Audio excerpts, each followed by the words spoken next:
My kid is actually he's a mixed martial arts phenom. If you ever get a chance, look up his Instagram. It's Zeke MMA Champ 3. And you'll see some of the best Brazilian Jiu-Jitsu, wrestling, boxing, Muay Thai. You'll see it from my son. And he's a little bit different than what you would think because he's chubby and stuff. But he looks like a Gerber baby that on steroids. Things I learned. See, I was a mixed martial artist myself, but I wasn't nobody. I mean, local, I was okay, but I never was in the UFC or anything like that. I probably could have been. Drugs and alcohol, really, I know I could have been, and that's why I trained him a real particular way, because I knew. Have you ever known that about yourself, that you knew you have those physical attributes? You have, maybe it's, if you're maybe looking at maybe in football, and it's just like you knew if you would have had attacked it at a young age, you could have been in the NFL. Don't let anybody tell you couldn't have, and it's true. And maybe it's basketball, maybe that, if you would have been able to get the training at a young age and started, because let me tell you, it's a very truthful. They say some of the best NBA players to ever live never played college, and they're in the ghettos. And that's a true statement, because a lot of people couldn't make it in college, couldn't make it to the NBA. They just would have never.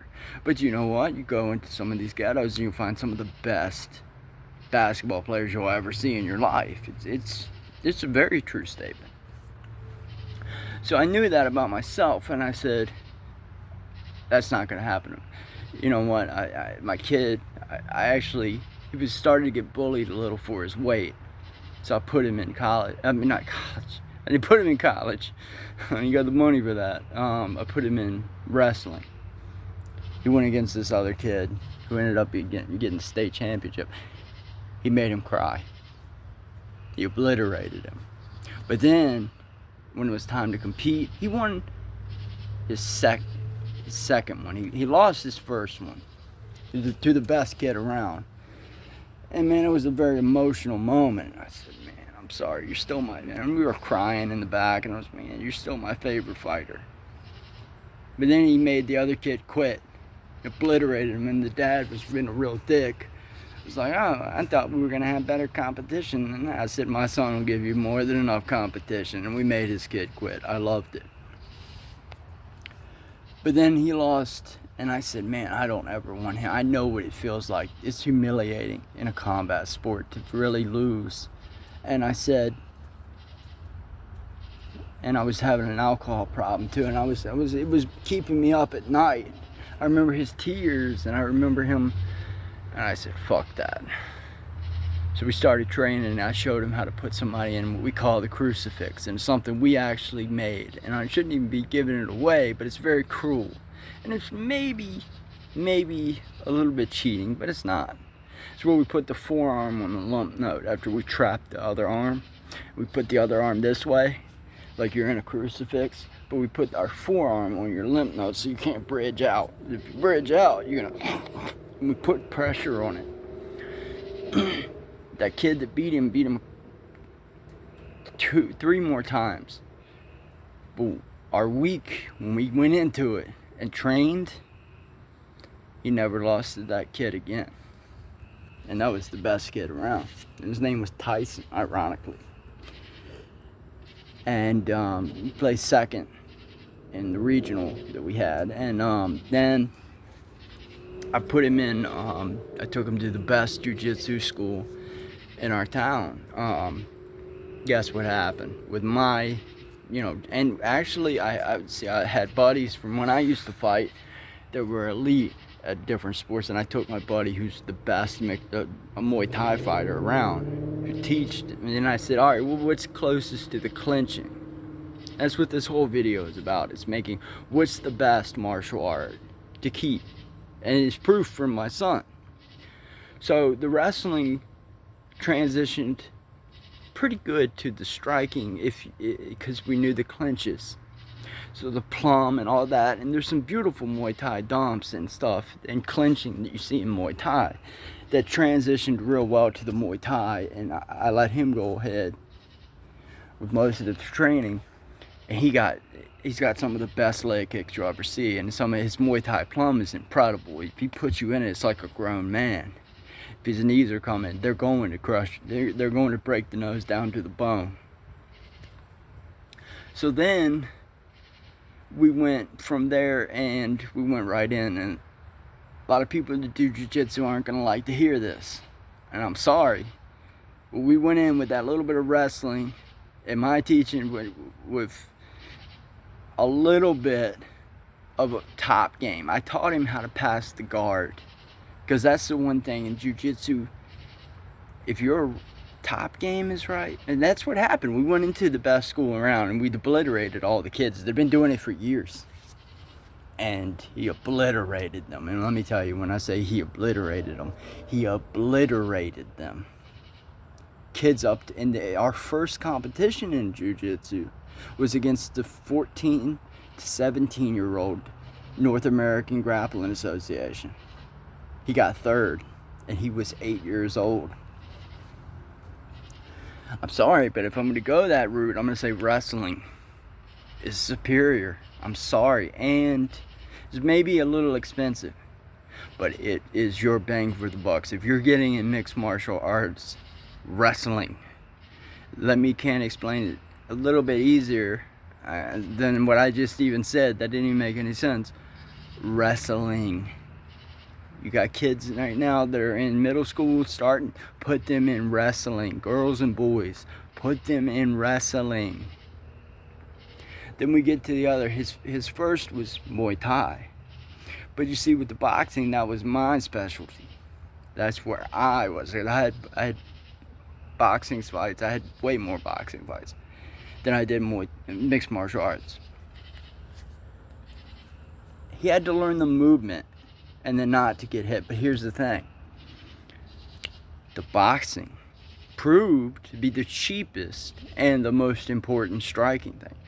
There was actually a rule when martial arts came to America, because the boxers came in and obliterated all the kickboxers so much that they had to make a rule that every round they had to throw a certain amount of kicks or else they get disqualified. That's because you're using your hands in any striking form more than you're throwing kick. You're not going to lead with a kick. If you see somebody leading with a kick, you see it a mile away. You get out of the way, you check it. But you know what covers up? Throwing a jab straight right, then your lead kick. Or, better yet, throwing a jab straight right, left hook, and ending with a nasty rear right kick to the leg. It covers it. It shows it. Look, pow. Because you look, pop, pop, pop, bam. You're not just going to throw. You're up on one leg or off balance. And you might see it work in even some high-level MMA, but you don't see that happening in kickboxing. And why Israel Adesanya and man, he's kind of the face right now. I can't think. The guy that beat him, he lost to him the last time, but he lost to him 3 times. That's because their striking, their boxing is that much higher. Okay, but then you see it happen right now. You see mixed martial artists trying to even fight Jake Paul and shit. It's just that boxing is so much cheap. It's so cheap. Like, people were like, how much? I'm like, you go to the best around in town right now, and let me tell you, you get 2 hours a day with elite boxing. Not just, they're just showing the kids and they're getting a belt for being good. You know, oh, you learn this combination. No, they don't get them. They get an ass whooping at the end of the day. But you know what they learn? They learn the best. And you get it from boxing. And you get your bang for your buck. So if you start, you got the wrestling, which my son proved. And you got the boxing that made his kicking, his kickboxing twice skyrocket. They're the two common denominators. No, and I'm not going to say that all the other ones aren't. No, you want to learn jiu-jitsu, you want to learn the submission, but you want to learn more than anything, especially in mixed martial arts, that's how to pass the guard. Because let me tell you something, you got Leonardo Lowe, who was the inspiration between I and Zeke, my son. Just obliterate it. Get past those legs, there ain't shit they can do. And if you even do, you put them in half guard, let them stay in half guard, and they're in place for them punches. Let me tell you one thing they don't tell you a lot of. Take a black belt, get on top of that black belt. There are 3 punches, maybe 4. He's a brown belt now. Throw 4 more, he's a blue belt or purple belt. It's a true statement. Punches and top game change everything. So if you're going to go in that direction, I'm telling you, my son proved it. And right now, I don't even want to go into that story. But when I get back with him, we're going to be training and we're going to make some waves. And it's going to be based on those 2 things, wrestling and boxing. Judo is an honorable mention. I'm going to tell you right now, judo, something people need to look more into. It will change your game. And I'm not shitting on jiu-jitsu. I'm just saying, kids learning how to pull guard and drop. No. They need to learn takedowns. They need to learn to get on top of them. Even girls, and they strive at it. If I had a girl, she would be the most elite martial artist. Even more so than my son. You know why? Because she doesn't have physical strength and other things that overshadow it. So she'd have to learn each technique, and I would place her in wrestling, and I would non-stop drill, and I would put her in boxing. Then we could do the other things for fun.